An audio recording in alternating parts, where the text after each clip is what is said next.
আসসালামু আলাইকুম SSC 25 batch. তো তোমাদের এখন মোটামুটি ঈদের সময় চলে বলা যায়, তার কারণ তোমাদের প্রধান পরীক্ষাগুলো কিন্তু ইতিমধ্যে শেষ হয়ে গিয়েছে এবং সামনে তোমাদের প্র্যাকটিক্যাল পরীক্ষা। তো তোমরা অনেকে ইতিমধ্যেই আমাকে ইনবক্সে প্রশ্ন করছো, প্লাস হচ্ছে ইউটিউবের যে আমাদের যেই ভিডিওগুলোই আসে ভিডিওর নিচে কমেন্ট করছো যে ভাইয়া আমার এসএসসি পরীক্ষা তেমন একটা ভালো হয়নি, আমি চিন্তা করছি বিভাগ পরিবর্তন করব, আমি আর্টসে অথবা কমার্সে শিফট হয়ে যাব, আমার পরিবার থেকে ভাইয়া প্রেশার দিচ্ছে আমি যেন সায়েন্সে থাকি, ভাইয়া এখন আমার কি করা উচিত? তো তোমাদের এই ধরনের কোয়েরিজ বা এই ধরনের প্রশ্ন অনেক বেশি। তো আজকে চিন্তা করলাম তোমাদের বিভাগ পরিবর্তনের A to Z নিয়ে আজকে তোমাদের সাথে কিছুক্ষণ আলোচনা করি। হ্যাঁ, তোমার বিভাগ পরিবর্তনের ক্ষেত্রে তোমার যে সুবিধা আছে অসুবিধা আছে সবই আজকের আলোচনা করব। আজকের ভিডিওতে মূলত জাস্ট বিভাগ পরিবর্তন নিয়ে কথা বলবো না, এবং তোমরা সায়েন্স আর্টস কমার্স তিনটা এই যে ফিল্ড আছে এই ফিল্ড থেকে ভবিষ্যতে তোমার কী কী করার অপরচুনিটি থাকছে এটা নিয়ে আমার ইন ডিটেলস আর একটা ভিডিও আছে। আর্টসে যারা শিফট করতে চাও বা আর্টসের ক্যারিয়ার ফিল্ড কেমন সেটা জানার জন্য আর্টস নিয়ে পড়লে কী কী সুবিধা পাবে এরকম একটা ভিডিও আছে, আর্টস ক্যারিয়ার অপরচুনিটি, সেটা এই ভিডিওর ডেসক্রিপশন বক্সে পেয়ে যাবে। প্লাস কমার্স থেকে তোমার ভবিষ্যতে কী কী করা পসিবল এটারও একটা ভিডিও আমাদের চ্যানেলে অলরেডি প্রোভাইড করে দেওয়া আছে, এটাও এই ভিডিওর ডেসক্রিপশন বক্স থেকে পেয়ে যাবে। হ্যাঁ, তো চলো আজকে আমরা বিভাগ পরিবর্তন নিয়ে কথা বলবো। তো তোমাদের অনেকেই বুঝতে পারছো তোমরা এসএসসি পরীক্ষা ইতিমধ্যে দিয়ে দিয়েছো, তোমরা সায়েন্সের যারা স্টুডেন্ট আছো অনেককে হয়তো বা নিজের মতামতের অপোজিটে যে হ্যাঁ তার পরিবার তার উপর সায়েন্স চাপিয়ে দিয়েছে। বাংলাদেশে বিশেষ করে উপমহাদেশে গার্ডিয়ানদের একটা ট্রেড হচ্ছে যে ভাবি ঠিক আছে ছেলেকে ভালো একটা জায়গায় পৌঁছাতে চান, ঠিক আছে ওকে ডাক্তার বানায় দেন, ওকে ইঞ্জিনিয়ার বানায় দেন। হ্যাঁ, তো ডাক্তার এবং ইঞ্জিনিয়ার বানানোর কারখানা হচ্ছে আমাদের শ্রদ্ধেয় গার্ডিয়ানরা মনে করে যে কারখানা হচ্ছে সায়েন্সে পড়লেই এটা একমাত্র পসিবল। দেখো ভাই, সায়েন্স অবশ্যই একটা স্পেশালাইজড ফিল্ড, বা এখান থেকে জব অপরচুনিটি বা ক্যারিয়ার অপরচুনিটি বা হচ্ছে তোমার ভবিষ্যৎ সুযোগ সুবিধা অবশ্যই তোমার আছে, অবশ্যই ভালো সুযোগ সুবিধা আছে। তার মানে এই না যে পৃথিবীতে সায়েন্স বাদে অন্য কোনো সেক্টর এক্সিস্ট করে না, বা বাংলাদেশে সায়েন্স বাদে অন্য কোনো সেক্টর এক্সিস্ট করে না। বর্তমানে বাংলাদেশের চিত্রটা কমপ্লিটলি উল্টা। তুমি যদি দেখো একটা ডাক্তার লাখ লাখ টাকা খরচ করে একটা ছেলেকে তার বাবা মা ডাক্তার বানাচ্ছে, ডাক্তার বানানোর পরে তার মানে স্টার্টিং স্যালারি হচ্ছে 25 থেকে 30,000 টাকা, এবং তার ইন্টার্নশিপের পরে আন্দোলন করা লাগতেছে। তুমি বাংলাদেশের সিনারিও দেখো, এটা আমি গাল গল্প বলতেছি না। তুমি রিসেন্টলি যে কোনো একটা ডাক্তারের কাছে কথা বলো যে ভাই আপনাদের মানে কি অবস্থা, সুযোগ সুবিধা কেমন, কত কোটি টাকা ইনকাম করতেছেন, দেখবে মুখ দিয়ে প্রথমে একটা গালি দিবে, গালি দেওয়ার পরে বলবে যে কি করতে যে এই ফিল্ডে আসছিলাম। এটা অ্যাকচুয়ালি অবশ্য আমাদের সিস্টেমের ফল্ট, এটা আমাদের বাংলাদেশের সিস্টেমের ফল্ট যে আমরা এই ধরনের প্রফেশনকে ঠিকঠাক মতো আমরা কেয়ার করতে পারতেছি না। তো বাংলাদেশের সিস্টেমটা এমন। তো তুমি যদি মনে করো যে সায়েন্সে পড়াশোনা করে আফটার 4 or 5 ইয়ার্স তুমি অনেক ভালো লাইফ লিড করবা, কোটি কোটি টাকা ইনকাম করবা, কমপ্লিটলি ভুয়া। কেন ভুয়া বললাম? তুমি বর্তমানে ডাক্তারদের সাথে কথাবার্তা বলো, যারা মেডিকেল স্টুডেন্ট আছে তাদের সাথে কথাবার্তা বলো, জাস্ট দেখবা তারা কীভাবে ট্রিটেড হয় বা তাদের ফাইন্যান্সিয়াল কন্ডিশন কেমন, সেটা আমার কথার সাথে মিলালেই বুঝে যাবা। ঠিক আছে, তারপরে সায়েন্সে বর্তমানে বাংলাদেশের সিনারিওটা বলতেছি আমি। এই তো গেল ডাক্তারদের কথা। হ্যাঁ, তারপরে বুয়েটে যারা পড়াশোনা করে বা বিভিন্ন তোমার ইঞ্জিনিয়ারিং ইনস্টিটিউটগুলোতে যারা পড়াশোনা করে, মেনলি যারা সায়েন্সে আছে, আমার তো এখন প্রায় অলমোস্ট গ্র্যাজুয়েশন শেষ। হ্যাঁ, গ্র্যাজুয়েশন শেষ হওয়ার পরে আমি কিছু রিয়ালিটি দেখলাম, আমার যে সায়েন্সের ফ্রেন্ডগুলো আছে ম্যাক্সিমামেরই 2 থেকে 3টা প্ল্যান। হ্যাঁ, যারা কুয়েটে পড়তেছে চুয়েটে পড়তেছে, আমার এক ফ্রেন্ডের প্ল্যান হচ্ছে সে বিদেশ চলে যাবে, এটাই কমন সিনারিও। সায়েন্সের যারা মেধাবী স্টুডেন্ট তাদের কমন সিনারিও হচ্ছে তারা বিদেশ চলে যাচ্ছে। সেকেন্ড, বিদেশ যাওয়ার অপশনটা আমাদের মধ্যবিত্ত স্টুডেন্টদের জন্য তেমন একটা বেশি ফিজিবল না, কারণ আমরা জানি বিদেশ যেতে কী পরিমাণ টাকা খরচ হয়, এবং একটা মধ্যবিত্তের স্টুডেন্ট যারা হচ্ছে আমার অডিয়েন্স অনেকে আছো যারা হচ্ছে ঢাকার বাইরে থাকো বা প্রত্যন্ত অঞ্চলে থাকো, যাদের বাবা মা অতটা সচ্ছল না অসচ্ছল, তো এই বিদেশ যাওয়ার অপশনটাও কিন্তু আমাদের মোটামুটি ধরাছোঁয়ার বাইরে থাকে। হ্যাঁ, তারপরে সেকেন্ডে আসি, সেকেন্ড ক্যাটাগরি স্টুডেন্ট যারা সায়েন্সে পড়ে তাদের প্ল্যান হচ্ছে বিসিএস দিবে। হ্যাঁ, তো বিসিএস আর্টসের স্টুডেন্টও দেয়, কমার্সের স্টুডেন্টও দেয়, সায়েন্সের স্টুডেন্টও দেয়। তো দিন শেষে সায়েন্স তোমাকে এক্সট্রা কোনো প্রিভিলেজ দিতে পারতেছে না, অ্যাটলিস্ট বাংলাদেশে দিন শেষে সায়েন্স তোমাকে এক্সট্রা কোনো প্রিভিলেজ দিতে পারতেছে না। তো প্রিভিলেজ দিতে পারছে না দেখেই কিন্তু ম্যাক্সিমাম সায়েন্সের স্টুডেন্ট বাইরে চলে যাচ্ছে।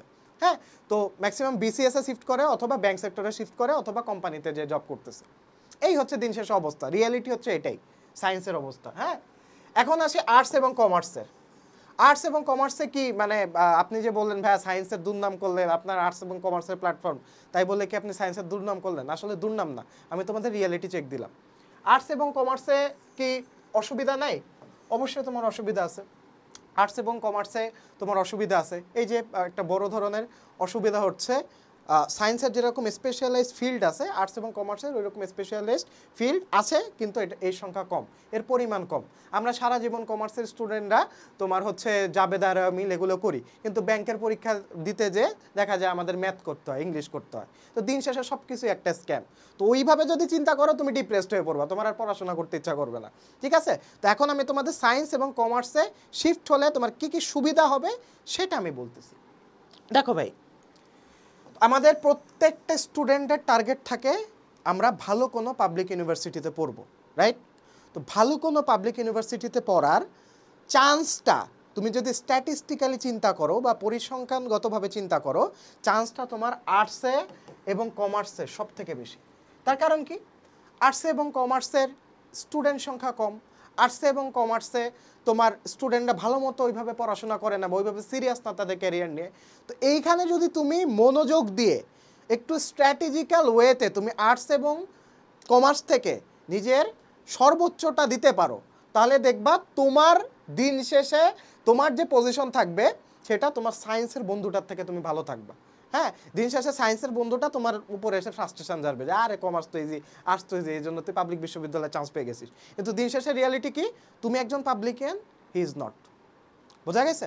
তারপর আসো, এখন আমি হচ্ছে বিভাগ পরিবর্তনের সুবিধা অসুবিধা বলবো। দেখো, তোমরা অনেকে কনফিউশনে থাকো যারা কারা আর্টস নিবা কারা কমার্স নিবা। দেখো, আর্টস হচ্ছে থিওরিটিক্যাল একটা সাবজেক্ট, এটা থিওরি বেসড একটা সাবজেক্ট। হ্যাঁ, এখানে তোমার হাতের লেখা অবশ্যই একটা ফ্যাক্টর। যাদের হাতের লেখা ভালো তারা আর্টস থেকে তাদের মার্কস তোলার পসিবিলিটি অনেক বেশি। হ্যাঁ, হাতের লেখা সুন্দর যাদের আছে তারা অবশ্যই আর্টস চুজ করবা, এবং যাদের মুখস্থ বিদ্যা ভালো তারা অবশ্যই আর্টস চুজ করবা। এবং এই দুইটা তো বললাম আমি রেশনাল কথাবার্তা বললাম, হাতের লেখা থিওরি বেসড।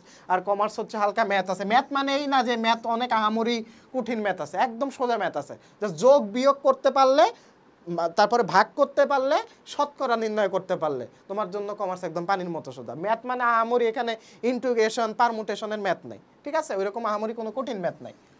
আর কমার্সের আর একটা প্রিভিলেজ হচ্ছে এখানে হাতের লেখা তেমন একটা ফ্যাক্ট না, কারণ কমার্সের অ্যাকাউন্টিং ফাইন্যান্স যে মেইন স্ট্রিম সাবজেক্টগুলো আছে ওখানে হাতের লেখার কিছু নাই। তুমি ম্যাথ কারেক্ট করবা, তোমার 10-এ 10 দিয়ে দিবে, কোনো দেখা দেখির কিছু নেই। হাতের লেখা ভালো না খারাপ, তেলাপোকার মতো না বিচ্ছুর মতো, কোনো সমস্যা নেই, ঠিক আছে? তারপর আসে ক্যারিয়ার ফিল্ড। ক্যারিয়ার ফিল্ড তুমি যদি দেখো, ক্যারিয়ার ফিল্ড আমি যদি সুযোগ সুবিধা আমি একটু তুলনামূলক অ্যানালাইসিস করি আর্টস এবং কমার্সের, দুইটা থেকে ক্যারিয়ার ফিল্ডই 50-50। হ্যাঁ, 50-50। এখন আমি আরও ইনডেপথ আলোচনায় যাই। প্রথমত, আর্টসের কিছু কিছু সাবজেক্ট রিলেটেড ক্যারিয়ার ফিল্ড আছে, যেমন হচ্ছে তোমার ল, হ্যাঁ ল, তারপর হচ্ছে তোমার জার্নালিজম। তো এইরকম তোমার সাবজেক্ট রিলেটেড কিন্তু তোমার ক্যারিয়ার ফিল্ড, ক্রিমিনোলজি, তো এরকম সাবজেক্ট রিলেটেড ক্যারিয়ার ফিল্ড তোমার আছে আর্টসের। কমার্সের কি নাই ভাইয়া? কমার্সেরও আছে। যেমন কমার্সে তুমি অ্যাকাউন্টিং নিয়ে পড়বা, তুমি যদি সিএ করো বা সিএমএ করো, হ্যাঁ এই প্রফেশনাল ডিগ্রি যদি তোমার থাকে তাহলে তুমি এখান থেকে তোমাকে জবে ডেকে নিয়ে যাবে। বিভিন্ন ফার্মগুলো যদি দেখে একটা স্টুডেন্টের সিএর আর্টিকেলশিপের এতগুলো কমপ্লিট করা আছে, তাহলে তাকে আমি নিয়ে নেব, ফার্মে ডিরেক্ট নিয়ে নেবে, বুঝছো? তো কমার্সের যেমন এরকম সুবিধা আছে, তোমার আর্টস থেকেও এরকম সুবিধা আছে, ঠিক আছে? তা এটা গেল। তারপরে আসি, তোমার আর্টসে কিন্তু সিট সংখ্যা কমার্স থেকে বেশি। আর্টসের সিট সংখ্যা পাবলিক বিশ্ববিদ্যালয়গুলোতে কমার্স থেকে বেশি। আর্টসের অনেকগুলো সাবজেক্ট আছে, আর্টসের সিট সংখ্যা কমার্স থেকে বেশি। তো এই জন্য আর্টস থেকে কিন্তু পাবলিক বিশ্ববিদ্যালয়ে একটা ভালো অপরচুনিটি থাকে যে তুমি পাবলিক বিশ্ববিদ্যালয়ে একটা সিট নিজের করে নিতে পারবা।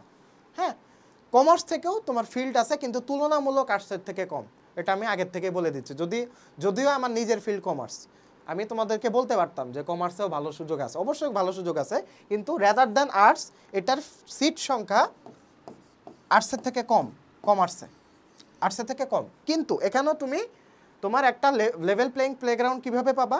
কারণ কমার্সের স্টুডেন্ট কম থাকে, কমার্সের স্টুডেন্ট আর্টসের থেকে কম। বাংলাদেশে সবথেকে বেশি স্টুডেন্ট বেশি আর্টসের, যেরকম আর্টসের স্টুডেন্টও বেশি, আর্টসের সিটও বেশি। তো হিসাব করলে দেখা যায় যে আর্টস আর কমার্সের সিট যে ফ্যাসিলিটি ওটা 50-50।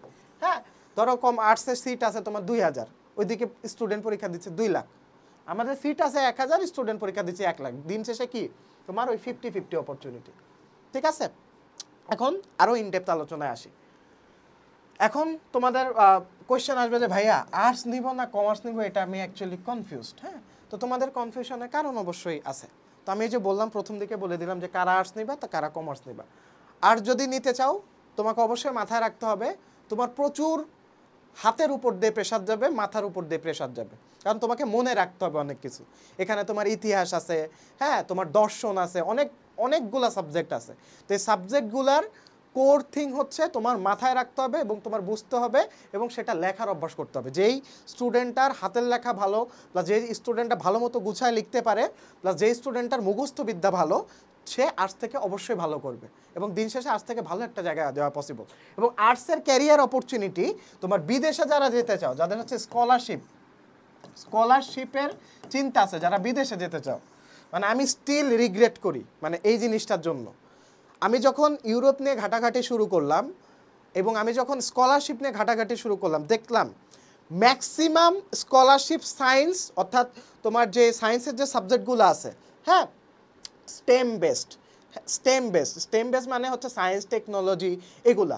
হ্যাঁ, তো স্টেম বেসড সাবজেক্টগুলোতে তোমার স্কলারশিপ অপরচুনিটি বেশি, প্লাস আর্টস রিলেটেড সাবজেক্টগুলোতে অনেক অপরচুনিটি স্কলারশিপ। কিন্তু মানে আমি যখন স্কলারশিপ নিয়ে ঘাটাঘাটি করতাম তখন কমার্স নিয়ে কোনো ফিল্ডই নাই ইউরোপের দিকে, মেইনলি জাস্ট ইউরোপের দিকে। এটা অবশ্য কান্ট্রি ওয়াইজ ভ্যারাই করে।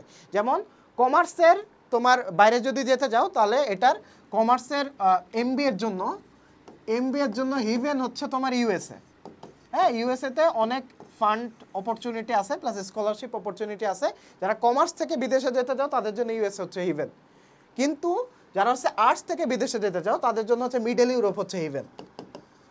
বুঝছো, মিডল ইউরোপ হচ্ছে হিভেন। তো এই হচ্ছে তোমার প্রোস অ্যান্ড কনস। যারা চিন্তা করছো যে ভাইয়া আমার সায়েন্স থেকে এক্সাম খারাপ হয়েছে, ভাইয়া আমার সায়েন্স অ্যাকচুয়ালি, তুমি পারো, তুমি ম্যাথ পারো, সব কিছুই পারো, কিন্তু সায়েন্স অ্যাকচুয়ালি আমার ভালো লাগে না, মানে আমি পড়ে অতটা আনন্দ পাই না। তো এরকম চিন্তা ভাবনা যারা করছো বা তোমরা বিভাগ পরিবর্তন করতে চাচ্ছ, তোমাদের শ্রদ্ধেয় গার্ডিয়ান যারা আছে তাদেরকে এই ভিডিওটা অবশ্যই দেখাতে পারো। এই ভিডিওতে আমি বলে দিয়েছি যে কাদের আর্টসে যাওয়া উচিত, কাদের কমার্সে যাওয়া উচিত, এবং সায়েন্স থেকে পড়ে যে সব কিছু করা সম্ভব এরকম না। যদি এমনই হতো তাহলে পৃথিবীটা চলতো না। হ্যাঁ, পৃথিবীটা চলতেছে বিজনেস, তারপরে হচ্ছে ইকোনমিক্স, হ্যাঁ, তারপরে সায়েন্টিফিক্যাল নানা রকম তোমার আবিষ্কার, এগুলোর উপর দিয়ে। তো এই ক্ষেত্রে 3টা গ্রুপেরই সমান ইম্প্যাক্ট আছে বা সমান অবদান আছে। তো যারা চিন্তা করছো যে ভাই আমার এক্সাম খারাপ হয়েছে, আমি এখন কি করব, ডিপ্রেসড হয়ে পড়ছি, তো তাদের জন্য হাই টাইম এটা চিন্তা করা যে আমি হচ্ছে আমার বিভাগটা পরিবর্তন করে ফেলবো। কারণ তুমি যদি সিদ্ধান্ত নিতে দেরি নাও তাহলে দেখবা পরবর্তীতে তুমি ভুগতেছো। মানুষের একটা কমন ট্রেইট আছে বা মানুষের একটা বায়াসনেস আছে, যে মানুষ যেই বোঝাটা সে এতদিন মানে তার কাঁধে বইলো, যে বোঝাটা সে এতদিন কাঁধে বইলো, ওই বোঝাটা সে বইতেই থাকে। তো এইটার জন্য মানে সে নিজের ক্ষতি নিজেই করে। তো তোমার কাছে যদি সায়েন্স বোঝা মনে হয়, এখনই বোঝাটা ঘাট থেকে ধাক্কা দিয়ে ফেলায় দাও, ফালায় দিয়ে নিজের লাইফটা রিস্টার্ট করো, নতুন করে ভাবো, নতুন করে চিন্তা করো। তো সবাইকে শুভকামনা, সবার এসএসসি পরীক্ষা শেষ হয়ে গিয়েছে। তো দেখা হচ্ছে পরবর্তী ভিডিওতে। আসসালামু আলাইকুম। আর চ্যানেলে যারা নতুন অবশ্যই সাবস্ক্রাইব করে দিতে ভুলবে না।